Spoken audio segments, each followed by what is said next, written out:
Good morning student. आज हम कक्षा 7वीं हिंदी सुलभ भारती का पाठ 7 जहाँ चाहा वहाँ रहा। आप सभी को मालूम है कि कोशिश करने वाले व्यक्ति की कभी भी जिंदगी में हार नहीं होती है। तो हम आज जो पाठ देखने वाला वो इसी से संबंधित है। इसका नाम है जहाँ चाहा। चाहा यानी चाहत, वहाँ रहा यानी मार्ग रास्ता। इसके लेखिका जो है उनका नाम है अनुराधा मोहिनी। चलो अब हम पाठ पे आते हैं। हम देखिए इसमें एक एक्टिविटी दी गई है, बताई गई है। देखो, बताओ तो सही स्वयं किए हुए काम। आप घर में कौन कौन से काम करते हैं? जैसे घर हो गया, घर में आप माता पिता को किस प्रकार मदद करते होंगे। विद्यालय में कौन कौन सा काम करते होंगे। आपके परिवेश यानी आप समाज में रहते होंगे, आपके घर के आसपास मैदान होगा, आप समाज में रहने के आदमी वहाँ पे कौन कौन से कार्य करते होंगे, त्योहार आने पे कौन कौन से कार्य करते हैं। तो बच्चों को ये सभी लिखना है, स्वयं ही ये कार्य अपने इसमें लिखना है, नोटबुक में लिखना है। ये उनका होमवर्क हो गया। तो चलो आज हम कहानी देखते हैं। इस कहानी में लेखिका ने कितना अच्छा बताया है कि अगर मनुष्य के मन में अगर चाहत हो तो वो कोई भी काम आसानी से कर सकता है। तो पहला पैराग्राफ देखते हैं। यजबा गांव, गांव का नाम देखिए कितना सुंदर है। यजबा गांव के पाठशाला की घंटी बजी। पाठशाला विद्यालय। धुआंधार बरसात हो रही थी। मालूम है आपको बरसात के मौसम में कितनी धुआंधार बरसात होती थी, उसी प्रकार बरसात हो रही थी। वर्षा के कारण प्रार्थना मैदान पर न होकर कक्षा में संपन्न हुई। अब हमारे भी स्कूल में होती है, कई बार होता है ना कि बरसात आई तो हम कक्षा में ही क्या करते हैं, प्रार्थना ले लेते हैं। अब संपन्न यानी पूर्ण हुई। उपस्थिति लेते हुए गुरुजी ने देखा कि आज कक्षा में बहुत कम विद्यार्थी है। कई बार ऐसा होता है कि पानी आता है तो बच्चे कम आते हैं। आज इतने विद्यार्थियों की अनुपस्थिति रहने का कारण क्या है। यानी बच्चे क्या थे, अब्सेंट है, बहुत ही कम उपस्थित थे, अनुपस्थित ज्यादा थे। उन्होंने विद्यार्थियों से पूछा।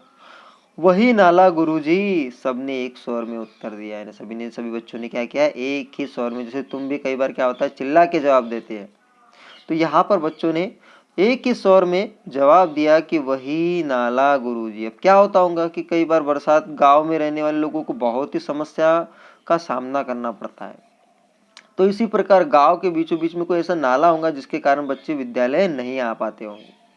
यजबा गांव के ठीक बीच से एक नाला बहता था। यानी उस गांव के बीचों बीच में क्या होता था, एक नाला बहता था। गांव की बस्ती नाले के एक तरफ थी, पाठशाला और खेत दूसरी तरफ। देखो यानी गांव में जो लोग रहते थे बस्ती में, वो क्या थी, एक तरफ थी, और पाठशाला और साथ में जो खेत थे जहाँ पर फसल वगैरह उगाया जाता था, वो क्या था, दूसरी तरफ।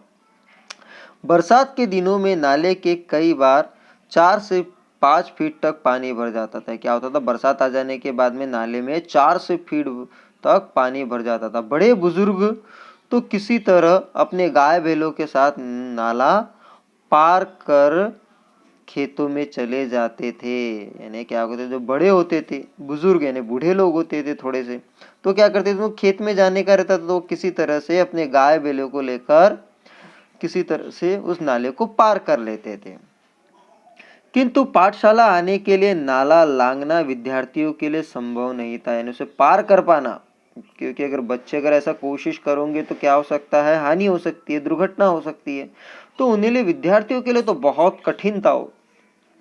जब जब जोरों की बारिश होती, उस दिन कक्षा में विद्यार्थियों की उपस्थिति पर असर पड़ता है, यानी प्रभाव पड़ता, परिणाम होता, यानी बहुत ही गलत परिणाम होता। क्या होता कि बच्चे स्कूल जा ही नहीं पाते जोर से बारिश आने के कारण।